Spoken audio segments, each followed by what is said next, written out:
Welcome back to another season of the Mayo League podcast. Last season we brought you over 400 goals, and we would again like to congratulate Mikey O'Brien, who won our Goal of the Season competition. Naturally, we hope that 2019 will be just as entertaining as 2018, so please feel free to like, comment and share so that our game and our players get the recognition they deserve. So, without further ado, let's have a look at all the action from the first weekend of the 2019 season. And we start with the Elvery Sports Super League. Castlebar Celtic and Claremorris met in the opening game of last season, and just like last year, they were made work for all 3 points. But once again, it was Liam Flatley that was the difference between the two sides, as he hit an injury time winner to get an important 3 points for Castlebar Celtic. Champions Ballina Town got their season off to a perfect start with a 3-1 win away to Ballyglass. They did, however, suffer a nearly setback when JP O'Gorman gave the home team the lead after 10 minutes, but they were back on level terms just 8 minutes later when new signing Johnny Kokoza got his first goal for McDuffie's side. Dylan McKee then put his side in front when he scored 5 minutes before the break, and captain Jamie Cawley sealed the points with the second half goal.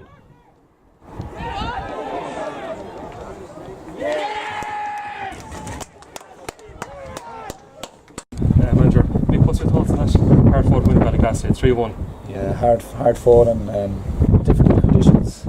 And fairness to Ballyglass, they put it up to us, very dangerous side, physical, but to come through that battle, we're delighted. Obviously, I thought that third goal wouldn't come there in the second half, but when it did, we're a little bit more comfortable. But just happy to get over the line and just get the 3 points and get out of here.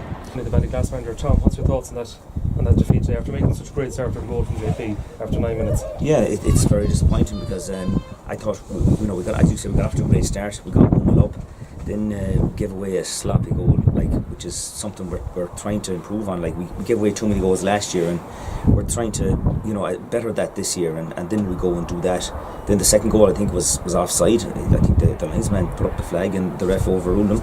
And the third goal, another gift. So it's so disappointing because you work hard to get here. We're 10 weeks working for this game, and we're playing the champions, I suppose. But it's very disappointing. Westport United also got their season off to a perfect start with a 3-0 win over newly promoted Snugborough United.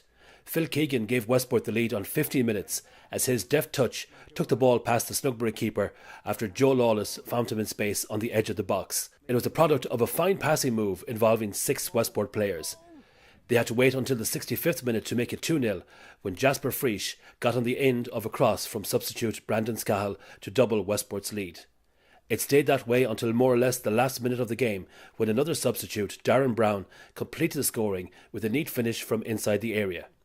3-0 flattered the home side somewhat, and Snugborough had their chances, but they will have to take more of them if they are to compete at this level. Very happy. I thought the lads played really well. Really positive, good, after the Junior Cup loss to come back and get a good start to the season. Snugborough, a very good team, hard to play against, so really good start. Probably could have scored 1 or 2 more, throw a bit wasteful there, but really good to get 3 points and start the season up well. I'm very happy with that. 3-0, I think it was all right. Snugborough put it up to us, we expected that. First game of the new season for a newly promoted team, it was always going to be a potential banana skin for us, but I thought we dealt with it well. We kept them at bay, and more importantly, we kept the ball well, and we scored 3 good goals, and probably should have scored more, but we're happy with that. I was talking to one of the match officials before the game. It's a really, really competitive league. There's going to be no easy games in this league. There's a lot of very strong teams. Standard football is really good in Mayo. A lot of good teams.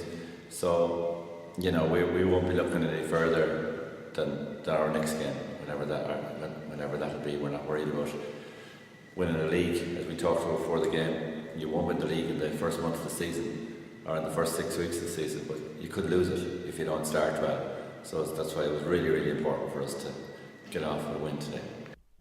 The other newly promoted side, Ballyhaunis Town, began their Super League adventure with a 2-0 defeat away to Ballyhane. In an even game, it was the home side that showed their experience as they won the early season battle thanks to goals from Killian Redmond and Ashley Jensen. Redmond gave them the lead in the first half from the penalty spot, and Jensen wrapped up the points with a strike midway through the second half. Manila also picked up 3 points with a 3-1 win over Straydon Foxford United at Green Road. Shea Benson gave them a half-time lead before Sean Morrissey doubled their lead 15 minutes into the second half. SNF battled back into the game and made it 2-1 in the final 10 minutes thanks to a goal from Tony McDermott. Former League of Ireland striker Jesse Divers secured the 3 points for Danny O'Leary's side with a goal just 2 minutes later. And now to the Castlecourt Hotel Premier League. In the early morning game at Baleek Park, Tinman Ballina Town B came from 2 goals down to beat Glenhest Rovers 3-2, thanks to a wonder goal from Shane Devers. Glenhest got off to the perfect start with 2 goals inside the opening 10 minutes. Pat Mulcrone opened the scoring, and just 2 minutes later Chris Rowland doubled their lead as he scored from the rebound when his initial penalty was saved by Neil Langdon.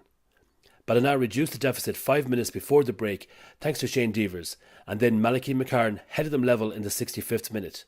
McCarn went from hero to villain when he was sent off minutes later, but the game will be remembered for Devers' brilliant strike that secured the 3 points for last year's League One champions. Obviously, the conditions played a factor as well. Having me on the pitch kind of cut up a little bit, and the wind obviously played a factor. But we weathered the storm for the first couple of minutes, and then obviously they went 2 goals up soon after that. But we took it as a team and kept going on. Yeah, so about 35-40 minutes took us to get in into that game. Eventually we got a bit of luck. Yeah, the goal was coming. You could see it. We had a goal disallowed for offside, or what wasn't really offside. Maybe a penalty shout as well, but when the goal came, then the spirits were kind of lifted, and we knew we were well in the game anyways. Just with that, especially with the breeze in the second half, we knew we'd be able to do something. Yeah, so it took the half-time break. Managers came in there, had their say, and then second half we just dominated the whole game. Yeah, I think second half, when we went in for half time, we kind of knew ourselves where we were and what we were doing well, what we were doing wrong. So we just kind of regrouped at half time, went inside, came back out in the second half. We were a far better team, to be honest. We kind of dominated most parts of the game, but just finding the goals in the end, and eventually they came. Yeah, so talk to me about that Shane Devers, 25 yards out, was brilliant. When I seen him hitting it now, I wasn't really sure was it going to be brilliant, to be fair, but yeah, the angle I was at now I could see it all the way, and it was brilliant strike. You know, Team bad foot, like straight in the top corner. Yeah, team gelled together, and it's 3 points. So that's it. That's the main thing. It's 3 points, top of the table for today. You know. Yeah, that's what we were looking for. So what are we going to do? What the key factors we're going to work on for the next 7 weeks? For 7 days. I think throughout the game we did show very character. Obviously going 2 goals down, come back and win 3-2, and we also together as a team. We kind of knew that we would come out and play football as we did in the second half, and got the goals in the end. But we stuck together and worked well. Yeah. Okay. Daniel Gorman, thank you very much. Conor Quinn, thank you. You were man of the match today. Well done. And our sponsors, the Broken Jug Ballina. Cheers. Thanks. The other promoted side, Manula B, picked up 3 points with a hard-fought 1-0 win over Achill Rovers in windy conditions at Father O'Brien Park. The goal came on the half-hour mark from veteran Roger Clark, and it was enough to see Mossy Lally's side pick up the important 3 points on the road. Both sides squandered chances, but Achill will be most disappointed to leave empty-handed. Michael, the first game of the season is always a tough one. It's a bit tougher when you lose, but there were some positives to take out of it. Look, there were, yeah. Mossy has them very well prepared. They were an excellent team, very well organised, very well composed in the ball. I suppose with that young team that we have, a lot of them haven't played together before, and it really showed out there. They were a group that we haven't clicked at all yet, but in fairness, that Manula group were an excellent bunch, and I'd say they'll take a few more points off a lot of other teams over the course of the league. Not a lot of chances for either side, but they when they got their chance, it counted. Yeah, look, it was very scrappy at times. Sort of the both defences were on top there, but I suppose Manula did have a good few one-on-one chances in the second half, but we had our chance in the first half as well. There are some positives to take, but I suppose we need to get a few players back as soon as possible out and really try to kick on there, you know. Mossy, a tight game, a few chances, but you took the chances that counted. Yeah, that experienced head Roger, he took his chance, and look, it was a tight game, and the wind and the conditions didn't make it easy, and it's a start. We'll get better, no doubt Achill will get better. It's always a bonus to get 3 points down here. I'm delighted with the young fellas, and some of them were never down here, but they will be down here again, and yeah, look, we're delighted. I mean, we're grand, you know. The conditions were equally as tough in Carnash for the meeting of Eris Ainthia and Kilchimon Knock United. the two sides were relegated from last season's Super League. Erris were 1-0 up at half-time.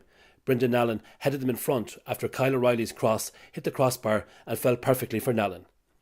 Erris had numerous chances before the break but couldn't extend their lead, and Kiltimagh United equalised early in the second half through Simon Jordan. Parity was short-lived, and just a minute later Kyle O'Reilly put Erris back in front with a great header at the back post. Nallen then made it 3-1 with a goal from the penalty spot before a substitute Dylan Walker made it 4 with an injury time strike to finish 4-1. Eamon, congratulations. Thanks, Tom. Your first foray into club management. That's it. On 3 points. That's it. Let's keep it going. A massive impact from the boys there. Two young lads that turned up. Absolute huge for the season. Absolute critical to get off to a winning start now. And that's what we need. Some nice goals. That goal from young Kyle with the header. Yeah, brilliant. Exactly what we want. Full commitment, not giving up on anything. That's what we're here to do. And try and keep it going. And it's nice to see some new faces coming in. Exactly. Freshen up. Freshen and up that the final team. goal there coming from young. Exactly, young Dylan Walker. Brilliant. Absolutely massive impact from the young lads as well. Swinford had been knocking on the Super League door for several years without making the breakthrough, but they put down an early marker with an impressive 4-0 win over Con Rangers at James McAvady Park. Joe Slevin had them ahead at the break from the penalty spot, and Richie Dalton doubled their lead with an excellent finish from outside the box. Slevin then made it 3 before Johnny McNulty completed the scoring with a thundering drive after Con Rangers failed to clear the ball from a corner. The only game to finish level on opening day was a tie between Fahy Rovers and Bangor Hibs. Fahy took the lead after 20 minutes when Hibs failed to clear a corner, and they looked the more dangerous throughout the first half, although they rarely threatened Pat McHale in the Bangor goal. Hibs though were level within 10 minutes of the start of the second half. Donald Connolly finished into an empty net after Barry McAndrew's cross evaded everybody and found Connolly in space at the back post. McAndrew then went close minutes later, but Joe Keane somehow saved his well-struck shot from 25 yards. Fahy had another couple of chances, but no doubt both sides will be happy with an opening day point. Of the 2019 season. Next week we have another full round of Super League and Premier League games, and the Killeen Sports Ground League 1 and the Callergas League 2 also kick off. Callergas are the new sponsors for League 2, and we'd like to welcome them on board. I spoke to Davik Rourke of Callar at the official launch of the 2019 season. We're delighted to come on board as the sponsors of the League 2 division for the 2019 season. Of course, Callar have been a part of the community across Ireland for many years. What is it that you think is the connection with the Mayo League? Well, local communities all around Ireland have been the backbone of Callar's success over the past 80 years. So partnerships like these are very important to us. So we're delighted to come on board. That's right, and we are delighted to have you as well, and I'm sure you'll join us in wishing the best of luck to all teams. Absolutely. We wish the very best of luck to all the teams, and we'll be keeping a close eye on it. And finally, before we go, we'd like to congratulate the Mayo Under 13 and Under 15 National League sides on their fantastic start to the brand new season. And that concludes our first episode of the 2019 season. Please don't forget to like, comment or share our podcast. It's available on Facebook, Twitter and on our YouTube channel, so please subscribe for more. We have previews of the Killeen Sports Ground League 1 and Callar League 2 to come during the week, and we'll be back next week. See you then.